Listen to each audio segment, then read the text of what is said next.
Thank you for taking the time to watch this presentation on the S3 into S4 options programme. My name is Mr. Quinn, and I hope that this will answer any questions that you have.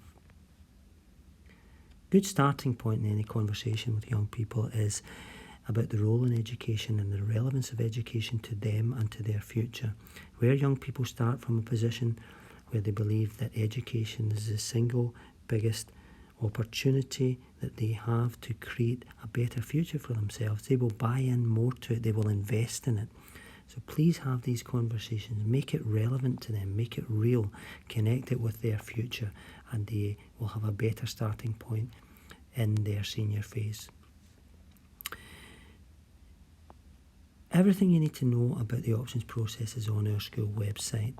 So have a wee look at the carousel, you'll see the options, and you can access the options information booklet, and you can access a series of videos made by each subject department, and they give an insight into the content of each subject, the skills, knowledge, experience that they will have and they will require for success, and the learning pathways and progressions within the school and beyond school, and links to further careers.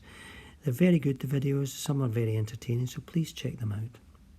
To complement this, we have a series of videos on aspirational mentors, and these are made by real people in real jobs, and they give a flavour and insight into what is involved in particular career pathways, what qualifications are required, what kind of skills are required, what is the day-to-day business, what sort of interests would help you achieve these career pathways.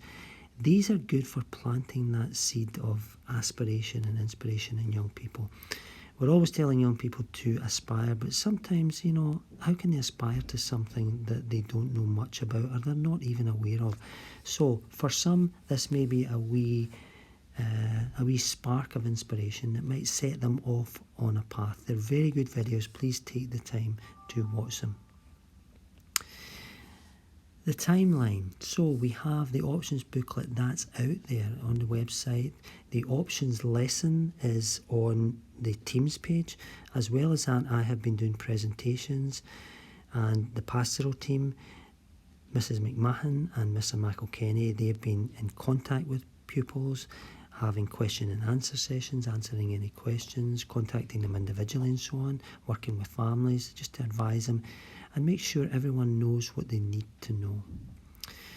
The virtual information evening is when we posted the videos, so they're still available. And the options interviews, they will not take place in a face-to-face manner because of the COVID restrictions. We will be here to support you. We will communicate with you through various means.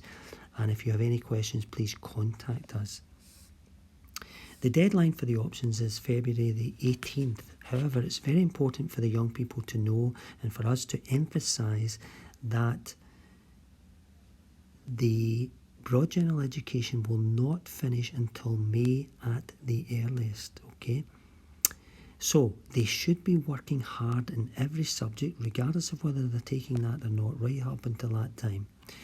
Here we can see the levels, and it's important to know that all young people by the end of S3 should have achieved all 8 curriculum areas to at least level 3.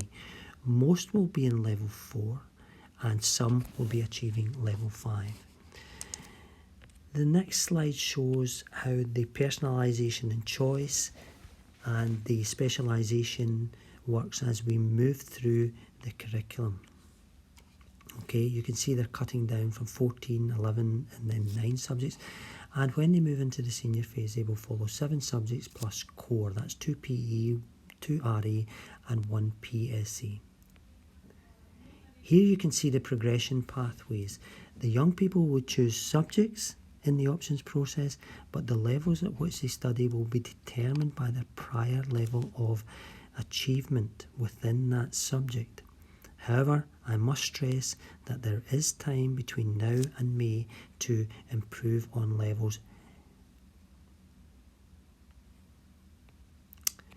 Here we can see the 8 curriculum areas and the subjects available, the main subjects available.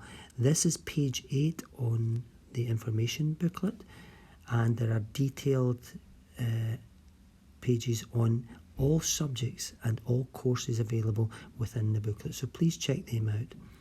On page 9 of the booklet you will find the progression pathways at a glance. Okay, so here you can see the levels at which they can be studied, and this is important in planning with a young person where they're going. When you're actually choosing the subject, it's important to stress that young people should play to their strengths. They should follow subjects which they have followed in third year, subject areas that they have followed and that they have achieved well in. They should choose subjects which they enjoy, they are achieving well in, are prepared to work hard in, and can link with their future career goals.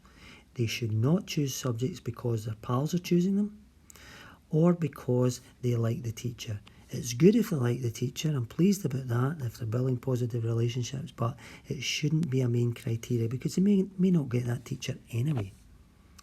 Be sure to have their tracking to hand when you're making the subjects, and again, encourage them to play to strengths. And ultimately, when they're making the choice, they're following 7 qualifications, but there are only really 5 choices. English and Maths are mandatory. So effectively, they're choosing 5 from the 7 that are left. Okay. In terms of making the actual choice, the option form can be found using this link here. So a good idea to sit down with them, write down the subjects that they're taking, maybe write down to the side the subjects they're not taking, agree on that, and they must enter their choices only once. The deadline is the 18th of February. In terms of the lead up to the choices, encourage them to use My World of Work to explore opportunities and to explore career pathways and find out a wee bit more about that. And just to leave you with a wee quote, this quote illustrates the link between goal setting and self-determination. And I would just remind you that the young people have planners, and it's a good idea for them to use their planner. There's good stuff in there about mindsets, learning about learning, motivational information, time management, and this will help them to prioritise and use their time well so that they can focus their energies on creating a better future. There's also good stuff in there about health and well-being, and it's very, very important at this time. Encourage them to have a wee read at that, and there's also stuff on our Teams page about health and well-being, and so that they take some time for themselves, do some activities that they enjoy, that help them to relax and that help them deal with any stress. Remember, we're here to help. If you have any questions, please contact myself or the pastoral care team. And thank you for watching.